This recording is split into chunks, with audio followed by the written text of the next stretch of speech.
जय जय रघुवीर समर्थ. मी डॉक्टर दत्तात्रय व्यंकटराव रत्नाळेकर, अकोला. काल आपण एक डेमो पाहिला.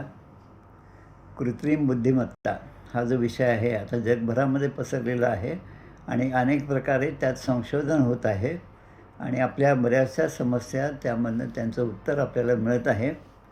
आणि याच आधारित कृत्रिम बुद्धिमत्तेवर आधारित आपल्या दासबोध सखोल अभ्यासाचे संयोजक डॉक्टर विजयरावजी लाड सर आणि त्यांचे सगळे सहकारी यांनी मिळून एक खूप छान डेमो काल आपण त्यांच्याकडून पाहिला.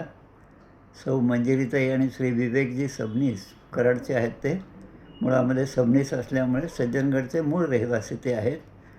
ते दोघे आणि त्यांचे पुत्र श्री ओंकार आणि सौ अवनीताई या सर्वांनी मिळून खूप छान प्रकारे काल आपल्याला डेमो आपण पाहिला.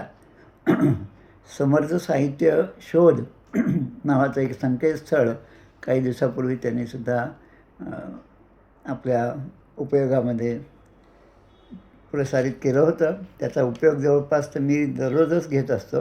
आपणही त्याचा उपयोग घ्यावा. आता हे जे AI वर आधारित दासबोध AI संकेतस्थळ आहे, प्रात्यक्षिक आपण जे पाहिलं ते खूप उपयुक्त असे.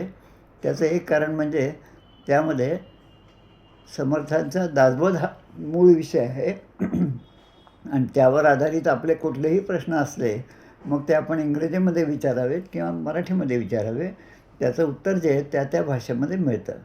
आणि त्याचा एक प्लस पॉईंट असा आहे की त्यामध्ये ज्या ज्या ओव्यांचा संदर्भ येतो त्या ओव्यांचे क्रमांकसुद्धा दिलेले आहेत.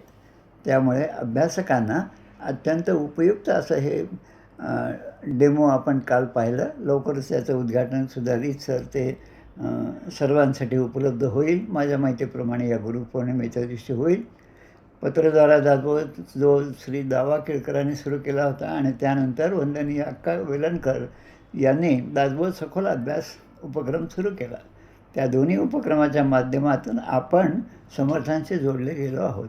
आणि आता समर्थांच्या प्रेरणेने डॉक्टर विजयरावजी लाड, श्री विवेकजी सबनीस, श्री ओंकार सबनीस, सौ अवनीताई या सगळ्यांनी मिळून काल खूप छान असं डेमो आपल्याला दिलेला आहे. त्याचा उपयोग आपण जास्तीत जास्त चांगल्या प्रकारे करावा. पत्रद्वारा दासबोध अभ्यास किंवा दासबोध सखोल अभ्यास यांच्याद्वारे जसा समर्थांच्या विचारांचा प्रसार होत आहे त्याच पद्धतीने आता प्रचार करताना आपल्याला येणाऱ्या ज्या अडचणी आहेत त्या आपण एका क्षणामध्ये या सगळ्यांचा वापर करून AI चा वापर करून आपण अडचणीच्या दूर करू शकतो. म्हणून मला असं वाटतं की हे खूप मोठं काम त्यांच्याकडून झालेलं आहे. त्यांनी ही जी एका दृष्टीने समर्थांची सेवा केलेली आहे आणि त्याचा जास्तीत जास्त फायदा आपण सर्व समर्थ भक्तांनी करून घ्यावा एवढं मला या ठिकाणी सांगायचं आहे. या सगळ्या उपक्रमामधले ज्यांनी मदत केली आहे त्या सगळ्यांचे आभार मानतो आणि या ठिकाणी मी थांबतो. जय जय रघुवीर समर्थ. श्रीराम जय राम जय जय राम.